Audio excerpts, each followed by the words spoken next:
Hey, what is up guys? Welcome back to Gear Spec. Today I'm gonna show you how to reset the oil service life on a BMW E90. It's an easy procedure to do.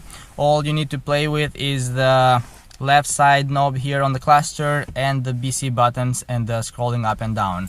But first things first, let's put the key on the ignition and press the start button once. And once you get that, make sure you get no warnings or lights on the dash by pressing the BC button to get rid of them. And once everything is clear, then you press and hold the left side knob on the cluster there until the service lights come on, and then you scroll up or down, doesn't matter, until you get to the oil life.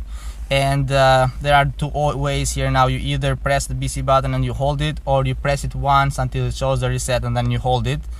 Either one of them does the same thing, but I did mine before starting recording, so it's supposed to show 28,000 kilometers, even though that is too high for an oil life. I change mine every 5,000 to 6,000 kilometers, so I recommend you guys do the same. But anyways, that is the video for today. Thank you guys for watching, and I'll catch you on the next one.